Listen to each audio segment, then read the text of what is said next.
এ যেন চিলে কান নিয়েছে এমন প্রবাদের মতোই ঘটনা। খাগড়াছড়িতে এক মারমা কিশোরীকে কেন্দ্র করে গত 7 দিনে যা ঘটেছে তা যেন পুরো পাহাড়ি জনপদকে কাঁপিয়ে দিয়েছে।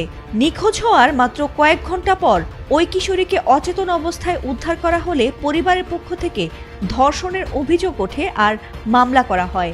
আর সেই ঘটনাকে ঘিরে দাবানলের মতো ছড়িয়ে পড়ে ভয়াবহ বিক্ষোভ, সহিংসতা। কিন্তু ডাক্তাররা যখন আসল তথ্য ফাঁস করলেন তখন যেন ধাক্কা খায় পুরো পরিস্থিতি।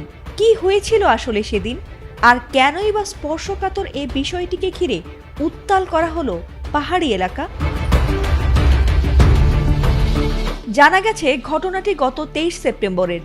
দীঘিনালায় সেদিন রাত 9টার দিকে নিখোঁজ হওয়ার পর রাত 11টায় অচেতন অবস্থায় একটি ক্ষেত থেকে ওই কিশোরীকে উদ্ধার করেছিল তার স্বজনরা। আর সেই ঘটনায় উত্তপ্ত করে তোলে গোটা খাগড়াছড়িকে। এ ঘটনাকে কেন্দ্র করে 3 জন নিহত এবং সেনাবাহিনীর মেজর সহ অন্তত 20 জন গুরুতর আহত হয়। কিন্তু 6 দিন পর প্রকাশিত মেডিকেল রিপোর্টে ধাক্কা খায় পুরো পরিস্থিতি। মঙ্গলবার খাগড়াছড়ি আধুনিক হাসপাতালের সিনিয়র কনসালটেন্ট ডাক্তার জয়া চাকমার নেতৃত্বে গঠিত 3 সদস্যের মেডিকেল টিম জানায় ধর্ষণের কোনো আলামত পাওয়া যায়নি আর সব পরীক্ষার ফলাফল ছিল স্বাভাবিক।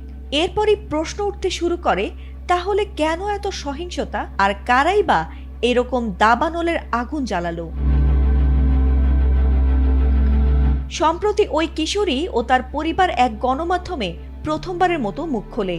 আর তাতেই জানা গেছে ফেরার পথে অজ্ঞাত কেউ তাকে ইট মেরে হামলার পর তিনি অচেতন হয়ে গিয়েছিলেন, কিন্তু তিনি কিছুই মনে করতে পারছিলেন না। আর পরিবার ধর্ষণ সন্দেহে মামলা করে বলে জানা গেছে। এরপর হাসপাতালে ভুক্তভোগীর মেডিকেল রিপোর্টও আসে নেগেটিভ। অনেকের মতে ধর্ষণের মতো জঘন্য অপরাধকে সামাজিক মানবিক ইস্যু থেকে টেনে আনা হয়েছে রাজনৈতিক ও কৌশলগত ইস্যুতে। স্থানীয় গোষ্ঠীগুলোর মধ্যে বিভাজন তৈরি, সেনাবাহিনীর ভাবমূর্তিকে প্রশ্নবিদ্ধ করা এবং রাষ্ট্রীয় কর্তৃত্বকে দুর্বল করার চেষ্টা এখানে স্পষ্টভাবে দেখা যাচ্ছে বলে জানা গেছে।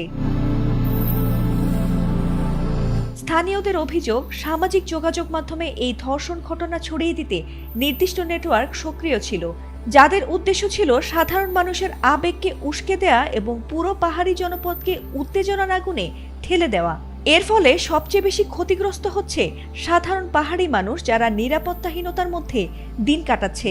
আইন শৃঙ্খলা রক্ষাকারী বাহিনী জানিয়েছে, অপরাধীর বিরুদ্ধে মামলার তদন্তের আগে পরিস্থিতিকে উত্তপ্ত করে তোলার চেষ্টাই প্রমাণ করা হয়েছে, যার উদ্দেশ্য ছিল সত্য মিথ্যা যাচাই না করে ধর্ষণের মতো স্পর্শকাতর ইস্যুকে হাতিয়ার বানিয়ে পাহাড়ে অশান্তি তৈরি করা।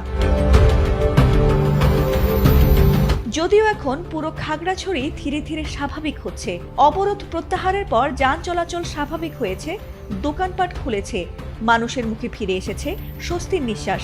কিন্তু এমন ইস্যু যেন আর কখনো প্রাণঘাতী সহিংসতায় রূপ না নেয় তা নিশ্চিত করতে সকলের সজাগ দৃষ্টি এবং সক্রিয় পদক্ষেপ অপরিহার্য। পাহাড়ে শান্তি ও নিরাপত্তা ফেরানোর এই দায়িত্ব শুধু প্রশাসনেরই নয়, বরং সকলের।